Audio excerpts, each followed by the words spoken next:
Последните години ме промениха много. Някои мечти умряха, други станаха олово. Хората ме гледаха като игра с правила, но аз нямам маски, имам истина и тя боли понякога. В джоба ми тишина, по пътя студ и прах, но пазя в себе си огън, дето никой не можа да ми вземе. Колко врати затворих, колко оставих зад гръб, не за да бягам, а да не се върна там, където вече умрях веднъж. И пак вървя напред, бавно, но без да трепна. Силата не е в ръцете, е в това да не се предадеш, когато трепери. Живота ми е книга с изгорени страници, пепелта говори, брат, ако чуеш внимателно.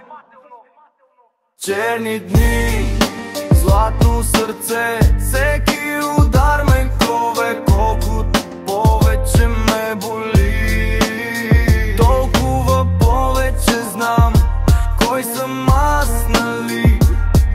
Дори в тъмното намирам светлина, дори счупен правя стъпка напред.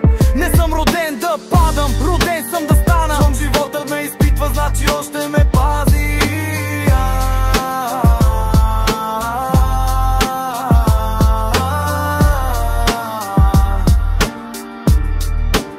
Научих се да пазя малкото, което имам, защото истинските неща растат бавно като корени под земята. Научих се да вярвам само неокто корика ме гледат честно, дори когато съм в кълта. Всички искат да блестят, но мъпте ме горят, защото огънят не е показност, огънят е рана и сила. И ако някой ден се почувствам сам, знам, че самотата не е врага, спомен, че съм още жив. Не търся криле, търся път без страх да вървя по него, дори когато нощта ми диша във врата. Не искам слава, искам мир в душата, а мирът се печели, когато спреш да гониш чуждите сенки.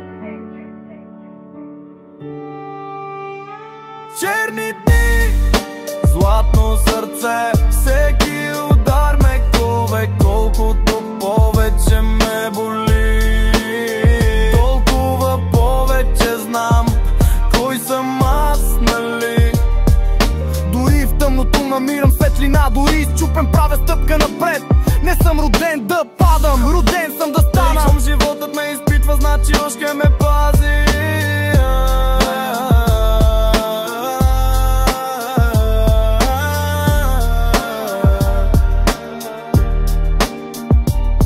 И ако свърши всичко, пак ще почна наново, защото истинската сила е тиха, не крещи. Всеки белег е урок, всеки урок победа, и всяка моя стъпка сочи повече към мен самия.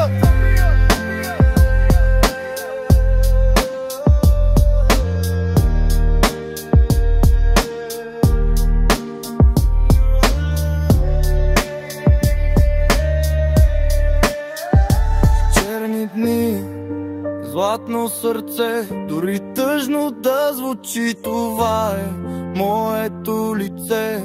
И да падна ще стана, такъв е моят закон. Докато пулса ми бие, няма да бъда загубен човек.